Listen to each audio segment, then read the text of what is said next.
Bueno, yo en la charla, en esta microcharla os voy a hablar de cómo se encienden y se apagan los genes y por qué es importante saber cómo y qué importancia tiene que se puedan encender y se puedan apagar, ¿vale? Esto no funciona. Durante mucho tiempo los científicos hemos pensado que el ADN contenía por sí solo toda la información necesaria para generar un organismo. Pero claro, ¿es eso verdad? Los ejemplos que os voy a poner ahora parece que nos indican que eso no es así. Por ejemplo, imaginaros una célula de mi cerebro, el aspecto que tiene, y una célula de mi piel. Son muy distintas. Pensaríamos que tienen distinto ADN, ¿sí? Pero si nosotros cogemos y aislamos el ADN de la piel y del cerebro, son idénticos. No se diferencian ni siquiera en una sola base. Tienen exactamente los mismos genes. No tiene sentido.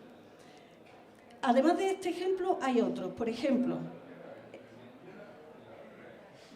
estos 5 ratones son clones, son idénticos.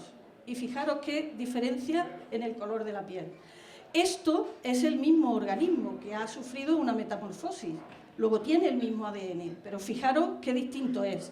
O, por ejemplo, los gemelos, al nacer, sabéis que son gotas de agua. No somos capaces de distinguirlos.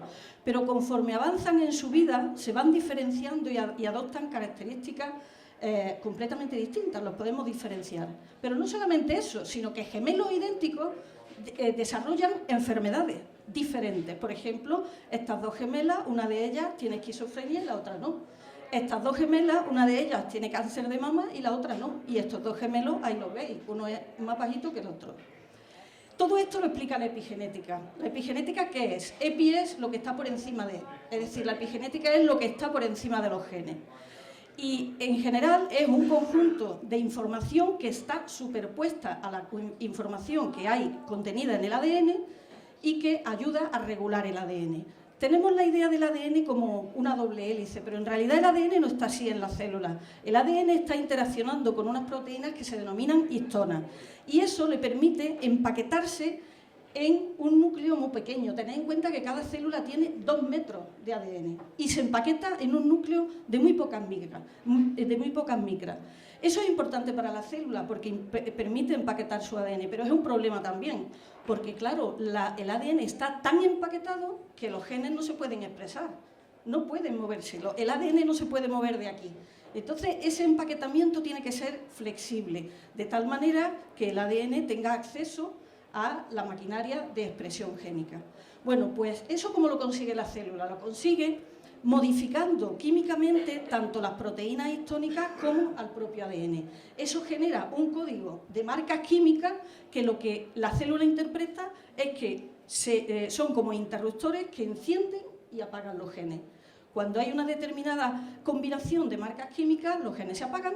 Cuando hay otra combinación, se encienden. Por ejemplo, la 5-metilcitosina es una marca química. Cuando está incluida dentro del ADN, apaga el gen. Si pudiéramos mirar una célula nuestra, ¿qué veríamos? Veríamos genes que están activos porque está el ADN disponible y genes que están completamente inactivos porque están completamente compactados.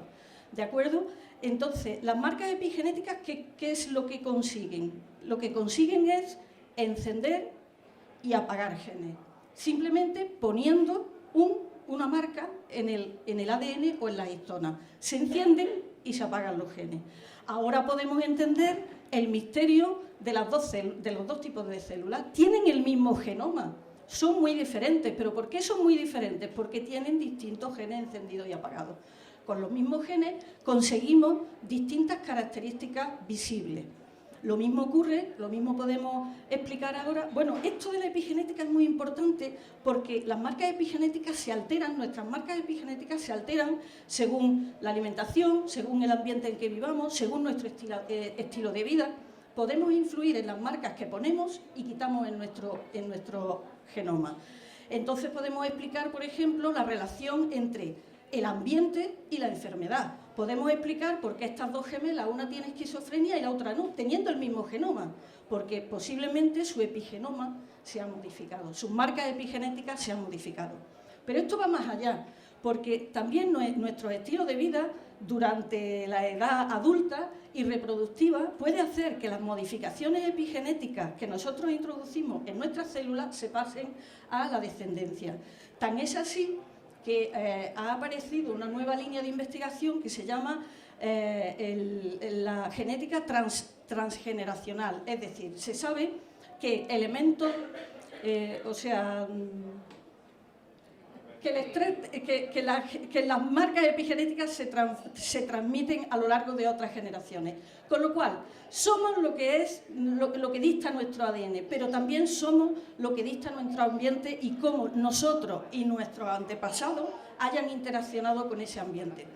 Y esto lo estamos haciendo, sobre todo nosotros nos centramos en los estudios de epigenética y cáncer, en el grupo de investigación que se llama Epigenética y Reparación del ADN, que está en la Universidad de Córdoba y en el IMIBI. Y ese es el equipo.